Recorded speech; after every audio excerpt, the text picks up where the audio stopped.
Good afternoon and welcome to the National Archives Museum program, Korea, the Forgotten War. I'm Jeff Hawks, Director of Education and Veterans Outreach for the Army Heritage Center Foundation at the U.S. Army Heritage and Education Center in Carlisle. And today we will be discussing some of the changes that occurred during the Korean War, specifically the changing roles of African Americans and women in the military.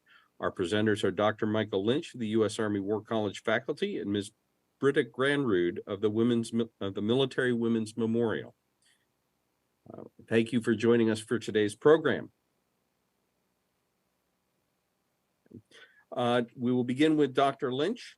Dr. Lynch is a research historian at the Strategic Studies Institute and associate professor at the U.S. Army War College in Carlisle, Pennsylvania. He's a U.S. Army veteran who retired in 2005 after 21 years of service. He holds a PhD in history from Temple University, a graduate certificate in public history from Shippensburg University, and a Master of Arts in History from the Virginia Commonwealth University, and a Bachelor of Arts in English from East Tennessee State University. His book, Edward M. Almond and the U.S. Army from the 92nd Infantry Division to 10 Corps, published by the University Press of Kentucky in 2019, was awarded the 2019 Distinguished Writing Award for Biography from the Army Historical Foundation. He also contributed chapters to Drawdown, The Liberty Dilemma, and Black History of Shippensburg, Pennsylvania. His most recent publication was War in the Pandemic Era, Implications for the U.S. Army. He's currently working on a chapter on Incheon for an edited volume on amphibious operations. So Dr. Lynch, tell us about what is going on with African-American soldiers during the Korean War era. Well, good afternoon, Jeff, and thanks to you and thanks to the National Archives for inviting me and hosting this. At the beginning of the Korean War, to understand exactly what the Army looked like then and what the segregated Army looked like, you have to really go back to World War II. So if we could pull up my slides, and we'll go to slide 2 when you get a chance. Next slide. So during World War II, the entire Army was segregated. Only 2 divisions were full divisions that were segregated as African American divisions, and only one of those, the 92nd on the right hand side, you see there, served as a full division. The 93rd Division went to the Pacific and was broken up in smaller pieces, but the 92nd Division served in Italy, and it served as a full division. But what you see there is part of the problem that the segregated Army encountered. The entire division was not allowed to train in any one place, except for Fort Huachuca, Arizona, because that's where it was not acceptable to have large numbers of Black soldiers around other towns. Fort Huachuca is way out in the Sonoran Desert, and nobody cared there. So initially, the 92nd was broken up by regiments in different locations. Next slide, please.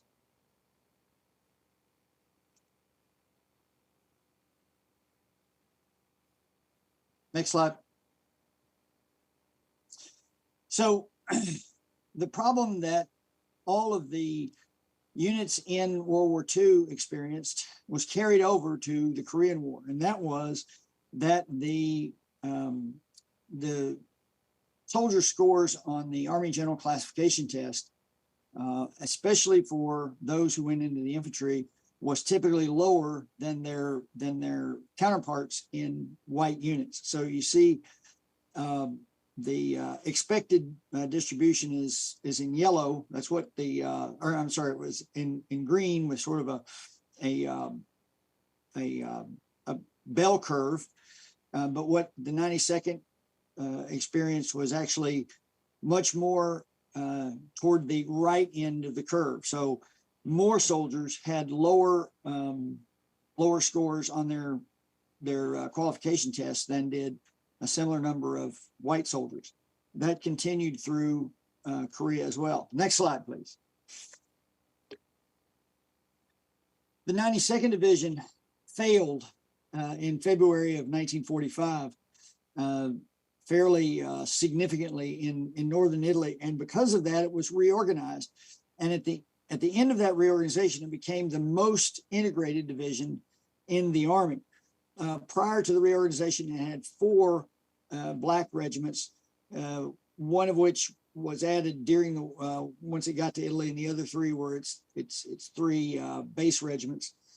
But it was reorganized, and in the reorganization, all of the best soldiers from the 4 regiments were put into 1 regiment, and then another white regiment was added, and then the Nice regiment,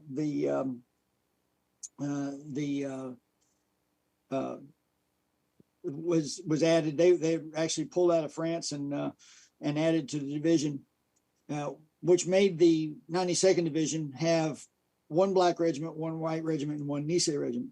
It worked very well after that, and that became a model, if you will, of how a unit could be integrated. Next slide, please. So after the war, and immediately after the war, this is 1945, discussions at the War Department ensued about how best to use the African-American manpower that we had in the Army. There was general consensus that they should not be integrated at division level anymore, and they should be segregated at least to regimental level. So a board was formed under General Alvin Gillum was the board chair, and later known as the Gillum Board. And what the Gillum Board did was it took it interviewed a lot of the commanders from black units during the war, and tried to develop processes for how the Army could best use its manpower. It's not talking about integration yet, but that was certainly under discussion, and at what point or what level it should be integrated. The first agreement was that we should have black soldiers in the Army at the same proportion that they were in society. And that had sort of been the rule during World War II. In other words, about 10% of society at the time was black. So therefore 10% of the Army should be black. There was careful thought put into a lot of it. One idea was to open more positions to black officers and soldiers to give them more experience that they did not have during the war. One of the problems that the Army determined was the reason that the soldiers had scored so poorly on the AGCT is because they had poor education before the war. And so they were really unable to negotiate a test that, was not designed for people with that level of education. So the idea was to keep the good ones and then allow them to grow into other positions. Officers, we did have black officers during the war, and there was agreement that black officers should stay and that they should meet the same standards as white officers. Significantly, there was a quota for black soldiers, keeping it at that 10% proportion. There was some concern about that, but then there was no limit on the number of black officers, because the feeling was that black units needed to have more supervision than white units, and having more officers assigned, black or white, would help with that. Next slide, please. Now, here are some of the criticisms that came from that. The Secretary of War did not think that the recommendations were specific enough, and he also thought that the quota option was not practical, because it's hard to, in a pre-computerized era, how are you going to maintain 10% across the board? Pretty much universal agreement that nobody wanted black officers to command white troops, but white officers and black officers could command black troops. even though they thought that the large units such as divisions should be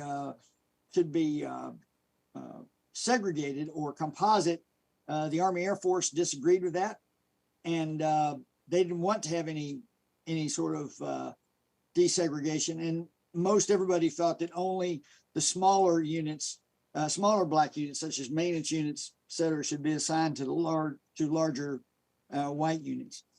One big thought that we see reflected today in various different kinds of circumstances is that the Army should not be a testing ground for problems in race relations. In other words, not be a social laboratory. Well, in fact, it has been for a long time. And going hand in hand with that is this is just the wrong time to do that. Well, it's always the wrong time for certain kinds of change. So that was the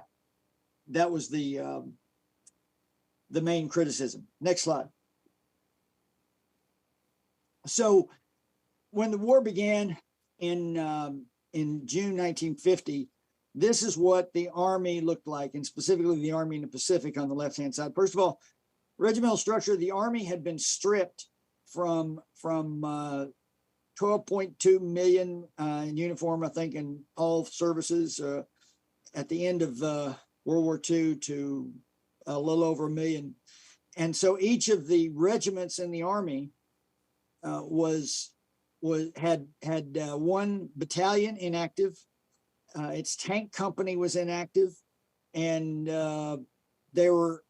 all units were under strength, with one exception. The 24th Infantry Regiment, a black regiment assigned to 25th Infantry Division, was at full strength, had all three of its battalions. It was I think, the only regiment in the Army that was full strength. And the reason for that was trying to maintain 10% of the force as African American, we needed those slots. So all the rest of the white units were short, but the 24th Infantry Regiment was full strength, as were the other battalions that we'll talk about in a minute. The units that you see there on the left are the 4 divisions that were assigned to Japan. And they are the 7th Infantry, the 1st Cavalry, the 24th and 25th Infantry, all under the 8th Army. Next slide, please.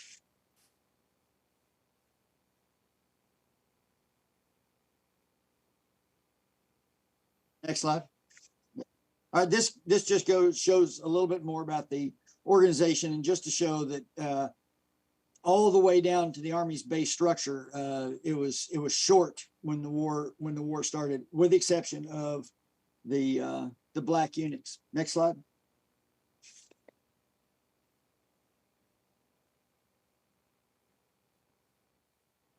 So these are the percentages, and as you can see, the percentages as shortly before the war began, about 10% of the Army, that's about what the quota was. But as the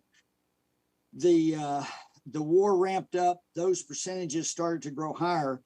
In December 52, I think the last data we have before the armistice in July 53, you're sitting at about 13%. Now, if you compare that to the other services, you find that the Army is doing a lot better for integration or use of African American manpower than the other services are. In July 49, 12.4% in the Army, for instance, 4.7 going all the way down to the Marine Corps, which was the smallest of all. So, and it stays fairly consistent across the board. Next slide, please. So this slide and the next one illustrate a little bit of just how much the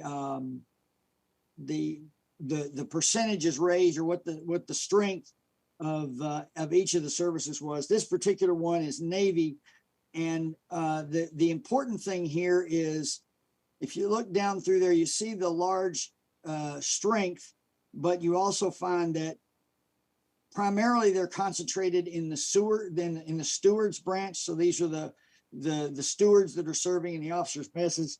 And then you go down to the bottom and you find that those are not percentages at the bottom. So it says 1949. There's 19. It's not 19%. There are 19 officers in the Navy that are Black. Next slide. This gives you a little bit of a view of the Marine Corps and the Air Force, and as you can tell, they're pretty low numbers too. So the point of these two slides is to simply say that the military, the Department of Defense at that time, was not doing a good job at integrating Black officers, but it was doing an even poorer job at actually bringing in Black officers, Black airmen, Marines, soldiers, and sailors. Next slide, please.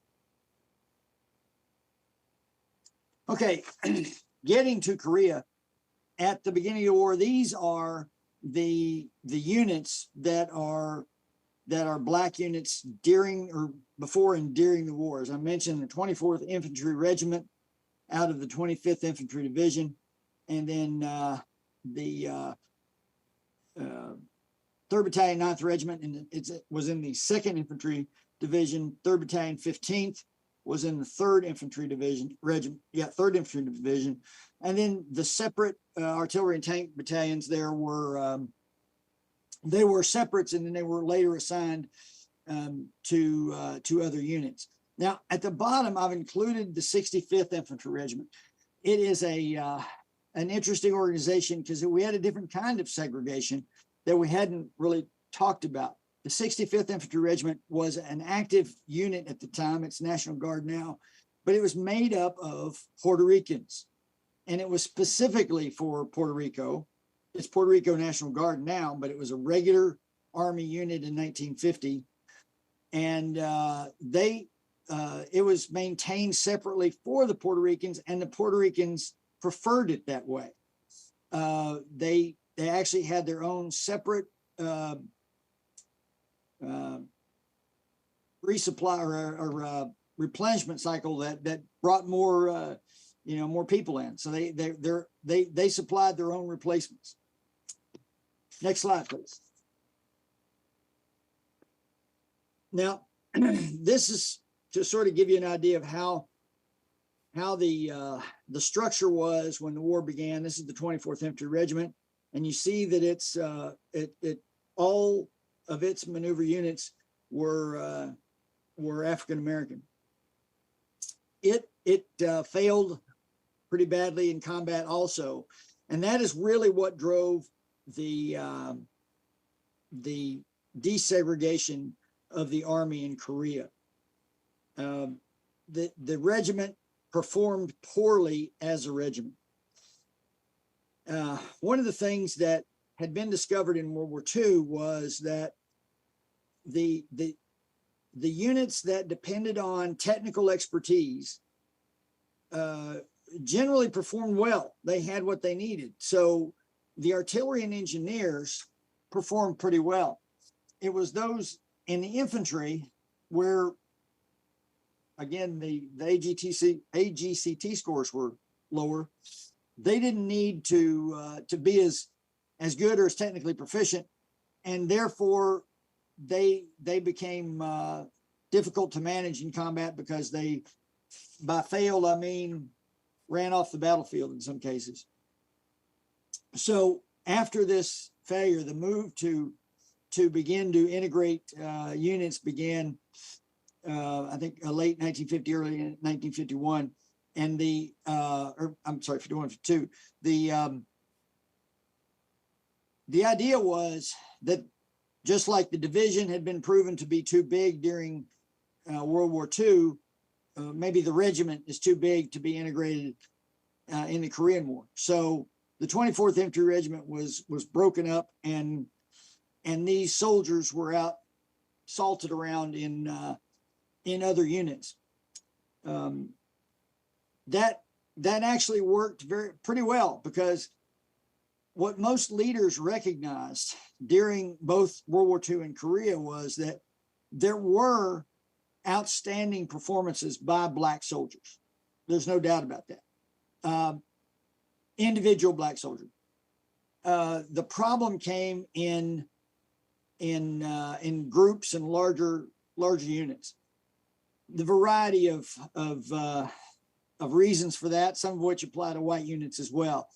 But the overall feeling in the Army was that if those soldiers could be spread out among other units, they would perform better, and largely that was the case. Next slide, please. Here's an example of how some of that happened. So I mentioned the Puerto Rican 65th Infantry Regiment. It was short one battalion, just like all the other regiments in the Army. So when it left Puerto Rico, it sailed through the Panama Canal Zone, and it added a 3rd battalion in the Canal Zone, which was made up purely of Canal Zone residents. At the time, it was across territory of the United States. And then once it arrived, it only had infantry with it. And so as the other units were broken up, it had units added to it. And as you see there, it actually gained an African-American tank battalion and 2 African-American artillery battalions. Next slide. Now, one aspect of the integration another aspect we haven't talked about is the integration of CATUSAs, which are the Korean Augmentations to the U.S. Army. This was a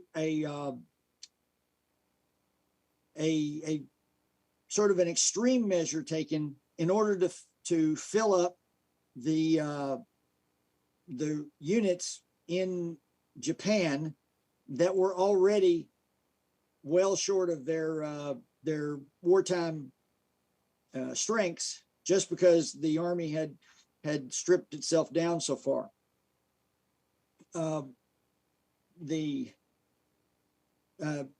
General Douglas MacArthur requested from President Syngman Rhee of Korea for assistance with able-bodied soldiers and civilians to help fill out the numbers on his of American units. So as the units were fed into to Korea at the beginning of the war, they started to get smaller and then larger numbers of CATUSAs as they could. And as you see there, those are not in the order that they went, but the 7th Infantry Division actually ended up with over 8,000 CATUSAs as part of its strength. It was nearly half. So if you expand that out to today, we've kept CATUSAs assisting the U.S. Army in Korea for a long time. And now the 2nd Infantry Division stationed in Korea is actually the 2nd Infantry Combined ROC U.S. Division. So I guess you can say the integration of units in Korea has gone to its furthest extent. And last slide, or the next slide.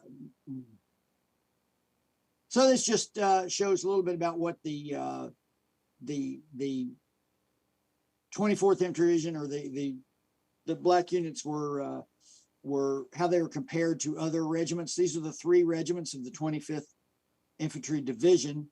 And you see the numbers of soldiers who scored in the lower Cat 4 and Cat 5 category on the AGCT test, 24th compared to the two white regiments.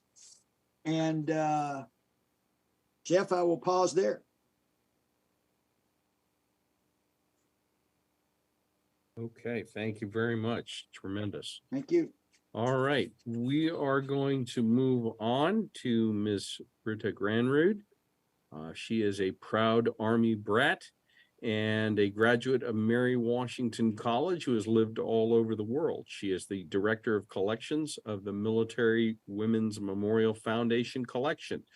For over 25 years, she has managed the collection over 8,000 donations of documents, photographs, oral histories, uniforms, objects, and audiovisual materials representing all eras and all services of American women military history. Britta has been a curator for all exhibits at the Military Women's Memorial. She is a contributing author of A Defense Weapon Known to Be of Value, Service Women in the Korean War Era, published by the Foundation's own Military Women's Press. And Britta, thank you for joining us today. Tell us a little bit about what is going on with women during this period of history.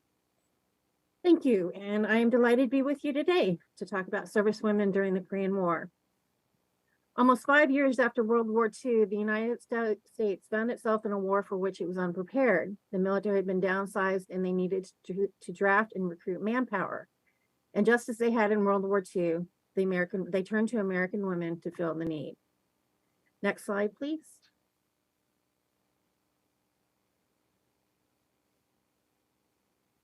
Okay, thanks. The post-World War II era is one of conflicts. While World War II brought about social and economic changes, which broadened women's roles in society, there was also an expectation that women be mothers and homemakers. The military services had demobilized almost all women, but some leaders realized the need for a permanent corps of women. The passage of the Women's Armed Services Integration Act of 1948 allowed for a permanent full-time place for women in the military, and although there were restrictions, it was a significant step forward and created opportunities for women.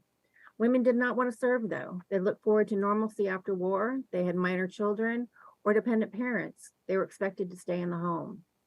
The Korean War, a couple of years later, created manpower shortages due to men going off to war. The services were also struggling with how to implement the integration of women and the desegregation of the military, which had been mandated in 1948. Despite massive recruiting campaigns, numbers remained low. Next slide, please. The outstanding service of military women in World War II culminated in two groundbreaking legislative acts. The first was the Army-Navy Nurse Act, passed in April 1947, which established the Nurse Corps of each service as the permanent staff corps. Army and Navy nurses were integrated into the officer corps of the regular Army and Navy.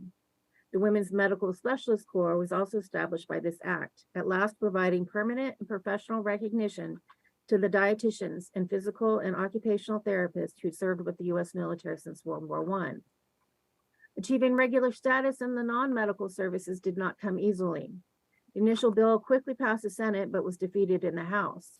The greatest objection would jeopardize men's promotions, retention, and retirement opportunities, noting that it would be unfair to give women regular commissions when many men who had fought during the war had been denied the privilege.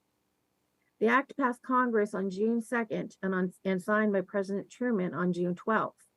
Women were now guaranteed permanent assignment on the Army, Navy, Marine Corps, and newly established Air Force. Coast Guard women were not included because the Coast Guard had reverted to the Treasury Department at the end of the war. While the bill had restrictions, it established the Women's Army Corps, or WAC, as a separate branch of the Army, allowed the service secretaries authority to define women's command capacities, as well as terminate regular commissions and the enlistment of any woman, quote, under the circumstances and in accordance with regulations prescribed by the president, end quote. The termination provision meant that the services were allowed to establish regulations such as the immediate resignation or discharge of women due to pregnancy. Other restrictions included in kinds of duties that women could be involved and assigned and perform. Air Force and Navy women, quote, may not be assigned to duty in aircraft while such aircraft are engaged in combat missions, end quote. And Navy women may, quote, may not be assigned to duty on vessels of the Navy, except hospital ships and naval transports, end quote. There was a 2% ceiling on the proportion of women in each service and a grade ceiling cap on lieutenant colonels or commanders. If a woman served as the chief of a woman's component, she was temporarily promoted to colonel or captain and permitted to retire at that grade. If she remained on active duty, she would return to the next lower grade. Another provision established separate promotion lists for women, except for Air Force women who were integrated into the male promotion list. The legislation also imposed age restrictions for women, age 18 with parental consent under age 21, as compared to men, which minimum age was 17 with parental consent. Husbands and children were also an issue. To claim dependents, it had to be proven that their chief support was more than 50%. Although the law permitted her to claim dependent children if she was chief support, the services would not allow women with children, nor allow them to remain on active duty if they acquired children by birth, adoption, marriage, or other circumstances. The serious restrictions were included that would impact women's service for more than 6 decades. The primary purpose at the time was to provide a means for mobilizing women in the event of a national emergency, rather than starting from scratch, as was the case during World Wars I and II. Assistant Chief of Naval Personnel for Women, Navy Captain Joy Bart Hancock, a veteran of both wars, reinforced that objective during her Senate testimony, saying, quote, "It would appear to me that any national defense weapon known to be of value should be developed and kept in good working order and not be allowed to rust or to be abolished," end quote. Next slide, please. At the start of the Korean War, the armed forces conducted a highly publicized recruiting campaign for women so that fewer men would have to be drafted. Only limited numbers volunteered, and for the first time in history, the services recalled women reservists involuntarily to active duty. The recall of women was difficult, as though many didn't want to join as they were newly married or were working in civilian jobs. There were fewer women than the services thought they had available because many exceeded the age limit or they were married and had started families. As the military situation in Korea deteriorated, support for war dwindled. Some leaders called for drafting women. Nurses were especially needed as they were essential for battlefield care and in hospitals. The Defense Department stepped up recruiting. The services tried to make the military more appealing. They offered a shorter 2-year enlistments and brought on female recruiters. They featured service women performing glamorous jobs in printed material and ads on radio and TV. They highlighted career opportunities, travel, adventure, and patriotism. In 1951, DACOWITS, the Defense Advisory Committee on Women in the Services, was established to assist the recruiting effort. The committee was comprised of 50 prominent civilian women, including the 4 former World War II service directors. One of the jobs of DACOWITS was to help reassure parents that their young women would be taken care of and protected. The public was still somewhat ambivalent about women's military service, and there was the lingering trepidation stemming from the rumors of service women's immorality that had arisen during World War II. They were also having trouble retaining women. DoD had ended discharge upon marriage in August 1950, but reversed the policy in July 1951, which led to large numbers of women leaving to get married. Women who had joined for education and training were happy, but those who wanted to go into a specific job to do something useful were disappointed. The military believed that women were only suited for a specific narrow group of jobs deemed quote unquote women's work. And some jobs that women had performed during World War II, such as mechanics, truck drivers, and other non-traditional jobs, were unavailable to women. Those women who were older and had more responsibility were more likely to stay and re-enlist. Job dissatisfaction, the lack of promotion opportunities, the lack of acceptance by the services themselves, concern for their reputations, the old accusations of immorality, and marriage were taking a toll. A civilian idea was in the works to create a commemorative stamp featuring military women. The idea, originally turned down by the post office, came to the attention of Assistant Secretary of Defense for Manpower and Personnel, Anna Rosenberg, in 1952, and she brought the idea to President Truman. Rosenberg felt that a stamp featuring military women at that time would have national recognition and help with recruiting efforts. Truman agreed and contacted the post office. In September 1952, the U.S. Postal Service released a 3-cent commemorative stamp featuring the 4 service women, and the first day issue was held at the White House with President Truman. DoD held recruiting rallies across the country to promote the stamp. Despite all the high-profile recruiting campaigns, recruiters were unable to meet quotas, and the services were recruiting quantity over quality, which upset the women's directors, who called for an end to the recruiting drive in 1953. Next slide. As the Korean War began, decades of protest and political and legal activism had made few inroads into racial segregation.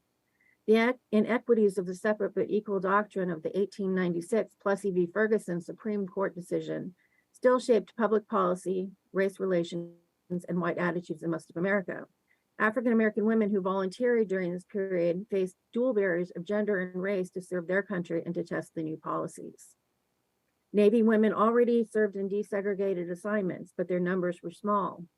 In early 1948, there was only one African American woman naval officer and only 6 African American enlisted among a enlisted force of 1,700. The first 2 African American women joined the Marine Corps in the summer of 1949, and the third followed early in 1950. In the Air Force, the first flight of 17 African American women graduated from the 3rd training class at Lackland Air Force Base, Texas. In early 1949, the only WAF, Women in the Air Force, basic training center in the country. The Army took almost 2 years to develop a desegregation plan. In 1948, 4 African American officers and 121 enlisted women were on active duty. Until 1950, these women received automatic assignment to the segregated Company B, 1st Battalion of the Women's Army Corps Training Center at Fort Lee, now Fort Gregg Adams, Virginia, staffed by African American women officers and non-commissioned officers.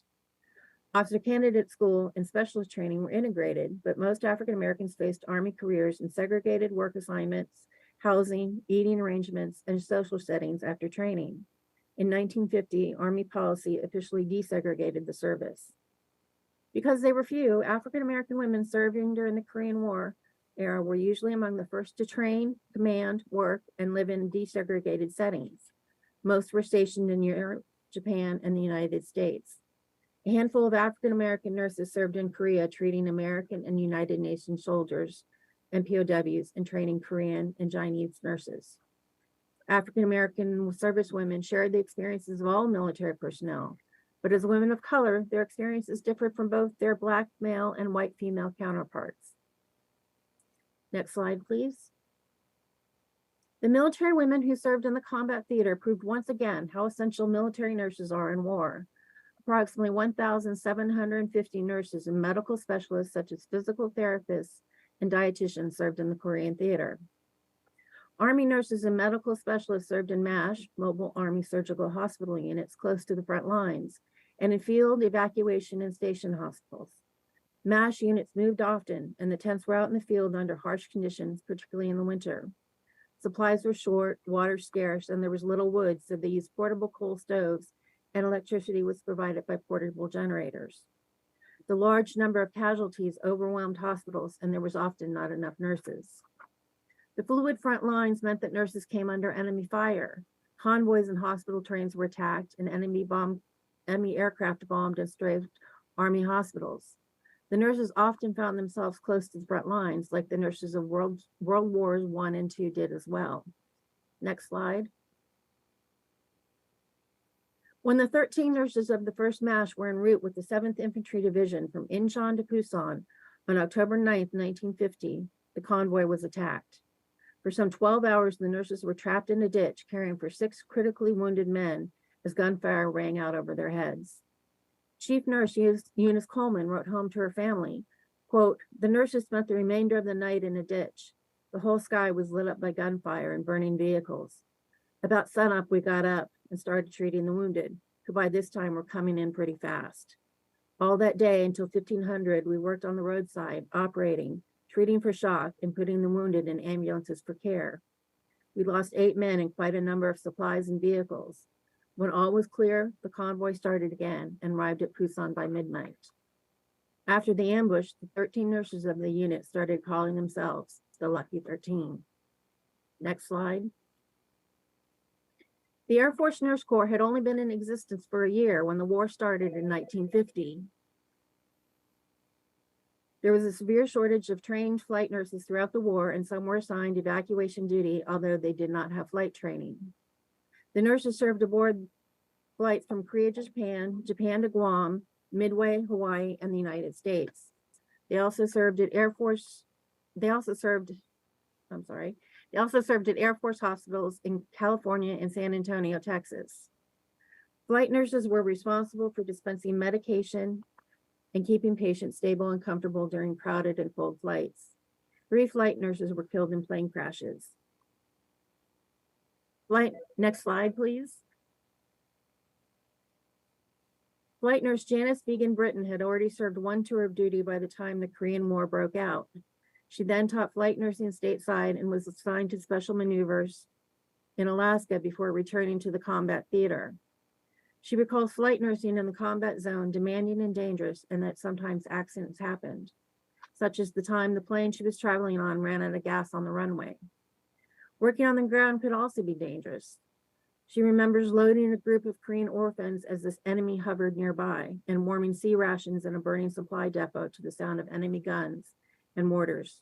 She found the irregular hours due to the weather and events at the front the most demanding of all. Next slide, please. Navy nurses served aboard the hospital ship Constellation, Repose, and Haven, stationed at Pusan and Incheon harbors. They were not subject to enemy raids, so they lived in relatively comfortable conditions. The ships were air conditioned, and they lived in they had luxury foods such as milk and ice cream. They were bombarded with patients, though, and often worked over 30 hours without rest. The ships often took on more patients than they were built for during battlefield emergencies, and operating rooms were used around the clock. My apologies. Some 200 Navy nurses also served in a large hospital in Yokosuka, Japan. They received Marine casualties directly from the battlefield in the first winter of the war. In the first winter of the war, they received 5,000 Marines. The men suffered from frostbite, trench foot, and shock. The hospital was so crowded that staff beds were allocated for the wounded. Next slide, please. During the war, only 3 WACs served in Korea. Thousands were stationed in Japan and Okinawa. WACs served in military hospitals as medical technician, lab specialists, X-ray technicians, record clerks, and dental technicians. They also served as teletype and telephone operators and cryptologic clearance specialists for routing communications between military and units in Korea and headquarters in Japan. Sergeant Alice O'Connor was one of the WAC stations in Japan. She was with the 803rd 32nd WAC Battalion assigned to the 8034 Signal Service, where she handled telephone communications on the night shift. On the night of November 18, 1952, an emergency required O'Connor to establish rapid and clear communications between Yokota, Japan, and air rescue units in Korea. Her knowledge and capable handling of the situation resulted in a letter of appreciation from the commanding officer of the 98th Bombardment Wing. In September 1950, 3 months after the start of the war, the first squadron of WAFs arrived in Tokyo. They served as supply clerks, stenographers, intelligence specialists, and air control tower operators. Next slide, please. The American military was hesitant to send servicewomen other than nurses into the combat theater. Civilian women, including those working alongside the military, such as the American Red Cross, USO, and the Defense Department's education service, were in and out of Korea throughout the war. They endured the same conditions as the nurses who were stationed there. War correspondent Marguerite Higgins came under fire while getting out the story of the war. The American Red Cross, which opened its first recreational center in Korea in November 1950, eventually had 24 permanent and mobile units within a few months. On Kojedo Island, where UN forces held 180,000 communist POWs, Jane Seaver Kirk handed out donuts to soldiers of the 2nd Infantry Division. The USO had closed its operations after World War II, and while slow to bring the camp shows to Korea, eventually 126 units put on 5,400 shows for military personnel in Korea. The women who volunteered found themselves performing usually twice a day, sleeping in tents, traversing the country in jeeps and helicopters, and enduring air raid drills. DoD civilian teacher Ann Zoss Roberts, who ran the Air Force Education Center at Air Base K-13 outside of Suwon, found herself to be the only woman on base among 5,000 airmen. She wore khaki pants and shirts similar to the uniforms worn by the airmen and was required to always carry a gas mask. When there was an air raid alarm, which happened frequently at night, she sought protection among the road sandbags. Next slide, please. In 1951, the United States built up Army and Air Force units in Europe because of fears that the Soviet Union would take advantage of the focus on Korea and attack Western Europe. Increasing numbers of women were assigned to Europe during this period. The women managed communication networks, worked in intelligence, public information, finance, and personnel. Many held top secret clearances because of their positions. Nurses and WACs were assigned to large hospitals in Germany because of the increased number of military personnel and families assigned to Europe. The women trained in emergency drills in hospitals held mass casualty drills from chemical and gas attacks. Evacuation routes were planned, and the women were often placed on alert and confined to post. It was for the first time that non-medical Navy and Air Force women and Marine women were sent to Europe. Volunteers from the American Red Cross and the U.S. Army Special Services also saw service there during the war. Next slide, please. Most service women were assigned to bases in the United States during the Korean War. Nurses and medical specialists worked at hospitals caring for large numbers of soldiers, sailors, airmen, and Marines from the combat theater and preparing the wounded veterans for civilian life. Military women also served as military policemen, weather observers, parachute packers, pharmacists, paymasters, blood bank operators, flight nurses, electricians and engineers, radio and radar technicians, finance officers, photo analysts, personnel specialists, stenographers, telephone and teletype operators, file clerks, librarians, and food specialists. A 1952 WAC recruiting booklet stated, quote, "Work carried on behind the lines is as necessary as that done on the battlefield itself. It may be unheralded and unsung, but it is essential," end quote. Next slide, please.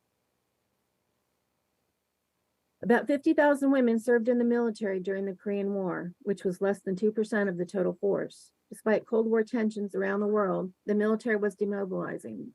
When war ended in July 1953, the women's components returned to their pre-war strengths and remained under strength for the rest of the 1950s. Recruiting and retention continued to be a problem, and job dissatisfaction was the main factor for women not recommending the service.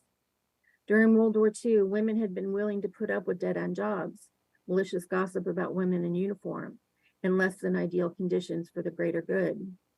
Also, the economy was no longer entwined with the war effort, and so societal norms dictated that a woman's place was in the home. Additionally, after the war, the military was not clear about the role of military women. They had set up expectations that they could not fulfill. Despite gaining permanent status in 1948, women were still viewed as intruders in an all-male world. Women now competed for men with assignments, ratings, and promotions. They were relegated to administrative and hospital and medical jobs and would quote unquote complement men and not quote unquote replace them. It was a survival period for women. Despite the lack of job opportunities and limitations, just the fact that women's services did survive was a win. As the establishment and legacy of DACOWITS, the oldest Defense Department Advisory Committee, they were created to inform the public about the need for service women, reassure parents that military was a good place for their daughters, and boost recruitment of top quality women, and submit recommendations to the Secretary of Defense. The majority of their recommendations have been fully or partially implemented, or the committee submits them year after year if they are not. The post-war military faced yet another challenge with the growing involvement in Vietnam and the need for services to recruit and draft men. However, every service branch had service women ready to deploy.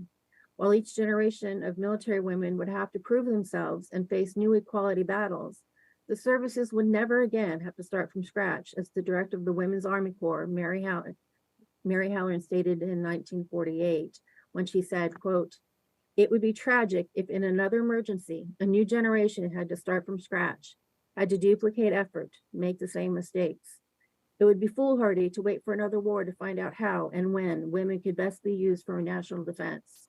To write finis on women's contributions would be turning back." Thank you.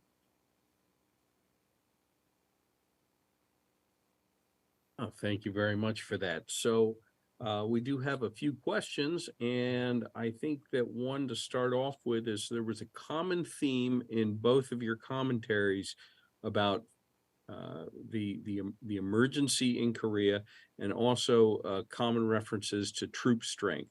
So I guess that sort of leads to the question, and maybe you could comment on the rate of progress for women and African Americans, and to what extent this was driven by practical military necessity and the need for troops, and to what extent it was driven by changes in attitude or civilian pressure. So either one of you, how you care to respond to that? I can go first, and if you can pull up my slide 17, that'll kind of put it on a timeline.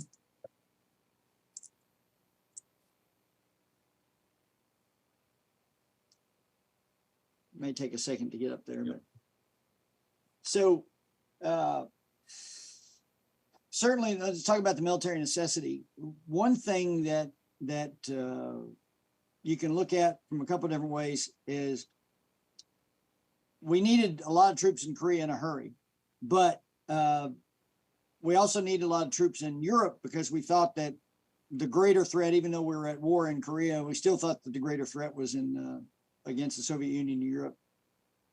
And the looks like the screen's coming up. There we go.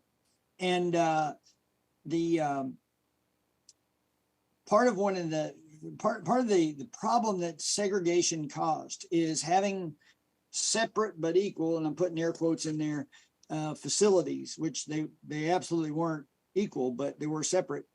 And having to duplicate that across the department had already become a huge burden. That was even before the war came. Backing up, you mentioned civilian pressure.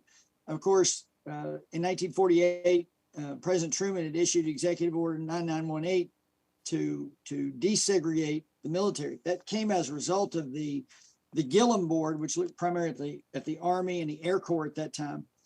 That was followed by the Fahey Committee, which looked defense enterprise wide, and then Chamberlain Board, and so forth and so on.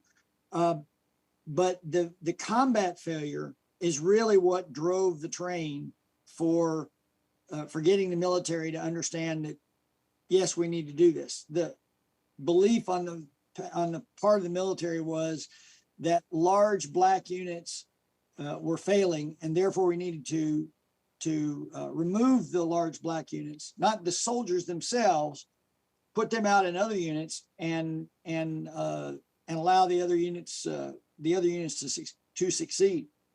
Part of the problem that the Army at least ran into was the quota was at 10% of the force.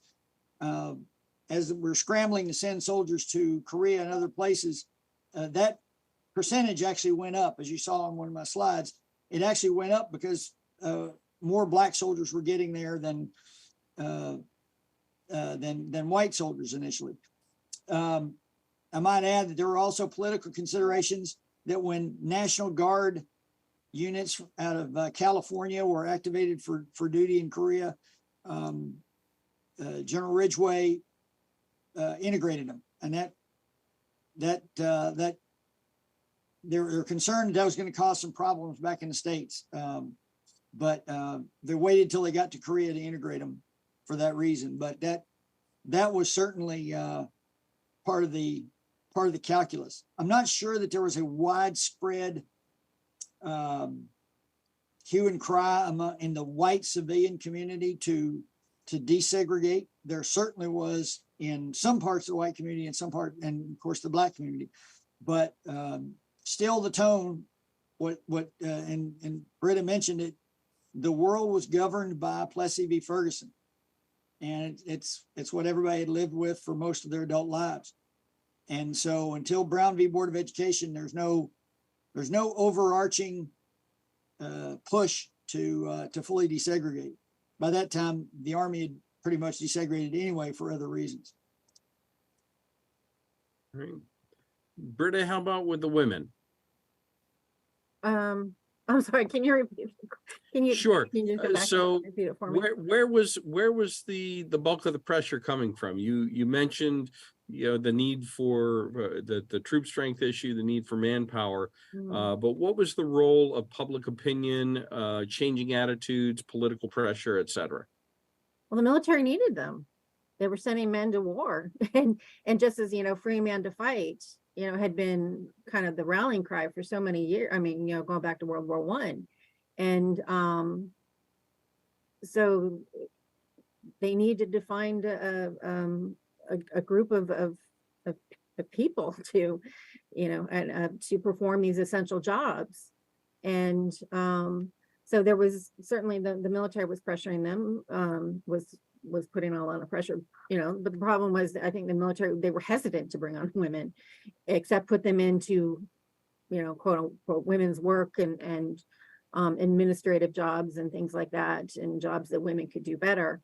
Unlike in World War II, where so many jobs had been opened up, just because they were, non-traditional jobs, and mechanics and aircraft mechanics, truck mechanics, things like that. And, but by time Korea, women were expected to be in the home. They were expected to raise families. And the services also said, if you were not, they kept changing their policies. You could be pregnant, you could have a family, and you could be married and you can be in the service. No, you can't be married and be in the service. So there's this constant push and pull, and it's it's based on need of the mission. And they saw they needed them, but they weren't quite sure how to deal with them and put them in the places that they needed them, and how to keep them.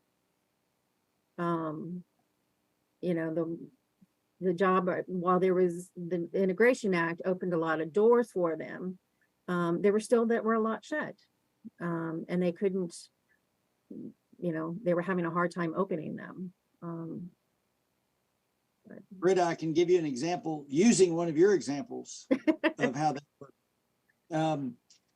My mother enlisted in the Army in January 1951 as a truck driver, and she wanted to drive trucks. And I guess in training, she actually did drive trucks. We got a picture of her driving a truck. But when she was assigned to a unit, women drove staff cars. Yeah. Full stop. They don't drive trucks. Men drive trucks. Women drive staff cars. Yeah. Yeah. They do work that women are more suited to doing, whatever the services felt that was. Okay. So question for Britta from the audience, and this is really a question about the numbers. How many women served in Korea during the war? And do you know what percentage that was of total U.S. strength? I don't. There were probably about 500 to 600 nurses, Army nurses, I think. The numbers are really small. Like I said, they only had 3 WACs. There were no Navy women. There were no non-medical Air Force women. It was nurses. You had the civilian women coming in and out and all of that. So I don't know specifically, but it was only about 500, 600 nurses. Okay. All right. Just out of curiosity, for the women serving there, was it a volunteer, or did they just get their orders and go? They got their orders. Okay. But it was, but they volunteer. I mean, well, it's kind of hard to talk about women in the military and volunteer, because women were always volunteer. There was never a draft. They talked about drafting them because they were so essential, but it never, there never was a draft. So it's, so yes, they volunteered to go over there. That's still undetermined today. Yes. Yeah. Question for Dr. Lynch. Regarding the failures of the Black units, what was the role of leadership in that failure? Presumably, certainly at certain times, assignment to an all-Black unit was certainly not considered a prestigious career move for many. And so how often were the white officers blamed for the failure? Did they get lower quality officers, or what was the thinking on that? I haven't done that much research in 24th Infantry, specifically in Korea, although those statements are generally sound. with the exception that in the World War II experience, the white leadership of the Army wanted to send the best leaders to Black units. And I know that in the 92nd Infantry Division, I think at least 2 and possibly 3 of the regimental commanders were relieved before they ever deployed, because they were not good trainers, not good leaders. In Korea, one of the problems that the entire Army had was a leadership problem, because first of all, it's come as you are war, and second, not everybody was. There hadn't been a lot of training in the interwar years, so there were a lot of basic things that a lot of leaders were deficient in. And as we saw, we had division commanders relieved during the war because of incompetence. And many of them were, there were some crusty old regimental commanders who commanded regiments in World War II, but a lot of them had never commanded at that level before. So, and if you put the challenges of leading a unit that needs to be led in a different way than other units, there could be problems. And certainly that in the 65th Infantry Regiment, you saw a little bit of that. There were there's also some swashbuckling tendencies too, which is kind of common among not all units, but in warfare. Mm-hmm. Okay. Britta, afterwards, did women get access to the GI Bill benefits when they returned from Korea? It's another question from the audience. If not then, when?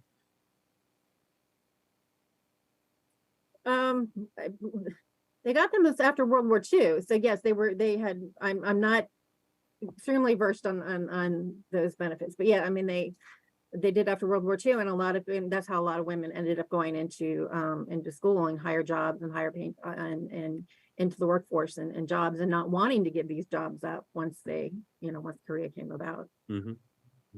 Okay. Let's talk a little bit about the rate of progress for women and Black service members in the military compared to the rate of progress in the civilian world. The Army often gets a reputation, the military gets a reputation of being a rather conservative organization, but in a lot of ways, it seems they were leading the charge. Would you care to comment on that? Well, for women, it's always been equal pay for equal work. Always has been. It didn't matter what she was doing in the military, she was getting paid the same as men. But in terms of what positions were available is quite different, and that and what was open to women, that certainly took a very long time and the numbers of women to move into that. And now, I mean, and until 1970, that was when we had our first female general officers with Anna Mae Hayes and Elizabeth Hoisington. So each generation is building upon the other, but sometimes it kind of comes pretty fast. Other times it takes decades. With women in combat, it took the Women's Armed Services Integration Act in 1948 was saying that women could not be engaged in aircraft, and it wasn't until 1992 they were and on ships in 92 and 94, and then women in combat where there was no law that said women can't be in combat. It was decades after the 1948 Act. So it's been slow. It's moved, but it's been, in a lot of cases, it's been very slow. I do think it's worth mentioning that General Hayes was a Korean War veteran, came ashore during the invasion of Incheon, and when I met with her, she told me that she was working in an operating room and could hear the gunfire in the distance. So it's interesting that you mentioned here. Dr. Lynch, how about you? Oh, I absolutely agree. And the big complaint that I mentioned earlier about the Army being used as a social laboratory. You hear that echoed even today about certain things.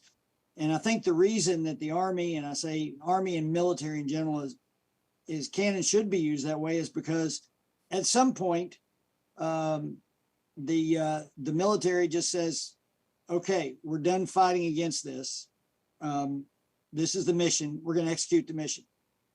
And that's it. We don't have to like it. We just have to do it. And so, and also one of the things that does get lost is even during World War II, almost all leaders acknowledged, all white leaders acknowledged that there were several examples of excellent Black soldiers and Black officers, and even Black smaller units. It's just that the larger units, and particularly infantry, had the biggest problems. As a matter of fact, when the 92nd Division was reorganized after it failed in Italy, it was only the infantry that was reorganized. As I said, all the technical units, the people who probably had higher scores on their AGCTs, they were kept in place because they performed very well, and education seemed to be a part of that. So I think the just like for the women, the opportunities for African Americans and all other minorities are much greater and much earlier in the military than has been generally in civilian society. Okay. And just to clarify, as I understand your reference to the testing, your chart showed that the large African American units had a higher percentage of troops that scored poorly, and that appears to be because that demographic had a higher percentage of individuals with poor educational backgrounds. That is correct. And it also goes to when and how they were raised. The 93rd Division had began with one regiment that was a regular Army regiment, one that was National Guard, and one was drafted. The 92nd Division was all drafted, primarily out of the South, where educational opportunities were even worse. And so that the 92nd Division bell curve actually fell below the rest of other Black soldiers because they had very few in Cat 1, which are the ones who went to OCS typically. Cat 2 became NCOs. Cat 3 is where we'd expect most soldiers to be under the bell curve. They had a few there. Most of theirs were in Cats 4 and 5, and then there were 13% of the division who were illiterate and couldn't be tested. So that's a pretty big chunk. I don't want to be caught doing math in public, but we're talking about 20,000 soldiers, 13% of that. It's a lot of people. So. All right. We have one more question from the audience, and I think this is mostly going to be for Dr. Lynch, but Britta, if you have something to share, what was General Ridgway's impact on desegregation in Korea? We talked about General Ridgway a lot in the first session. So Ridgway he had already decided to desegregate the 8th Army, and when he was commander of the 8th Army, and that only paused slightly because then General MacArthur was relieved and he was moved to command, to take MacArthur's place as the SCAP. But he had intended to desegregate the 8th Army anyway, and then he pushed it on through as the SCAP. But in a lot of ways, it was there's no efficiency to a segregated unit because everything, you have to have two of everything. So that eliminating segregation helped in a lot of ways that people don't just think about. You think about opportunities for soldiers and things like that, but there are a lot of things that make make armies move and make it harder to do if you have to do everything twice. All right. And overall, the 24th Infantry Regiment was eliminated essentially or completely. It was reflagged as something else, and the soldiers were salted out in the other units, and they were able to. These units performed well after they were desegregated. So, All right. Britta, any last words? I just want to say thank you, and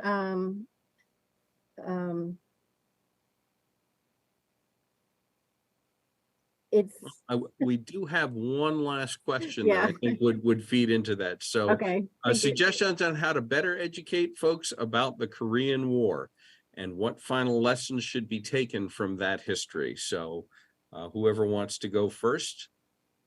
I know, well, just that, there are places out there such as AHEC and, certainly the Military Women's Memorial and other places that are, that are doing great work on the military and women in the military and other groups, and just in general, and to go to seek them out and to find those little places, and lots of times, and to find the stories about the individual, and to ask people what they're find out those people who have served and find out their stories, and and you just get a.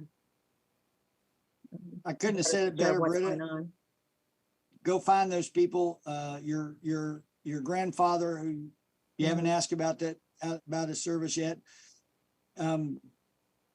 We used to call the Korean War the Forgotten War because of the name of a book. Now, unfortunately, that's become a trademark, and we always think of it as the Forgotten War. But in fact, it's not really forgotten. We talk about it all the time, and especially now that the veterans of those of Korea are passing on and everything, and for the military, there's probably no better example to study than the Korean War, because we went from absolute peacetime to absolute war overnight, and we had nothing to plan, no way to plan it, and so we ought to take a lot of lessons from that. Mm-hmm. All right. Well, I want to thank you both for coming and sharing your time and your knowledge and your expertise. And I do want to encourage the audience at home, if you're near Arlington, go visit the Military Women's Memorial. And if you're near Carlisle, Pennsylvania, come visit us at the U.S. Army Heritage and Education Center. Learn more about our nation's history, the Korean War and all wars, and the men and women who have served our country so well. So thank you all for joining us. Thank you, Dr. Lynch. Thank you, Britta. And everybody have a great day. Thank you. Jeff, Dorothy, and National Archives for having us. Thank you.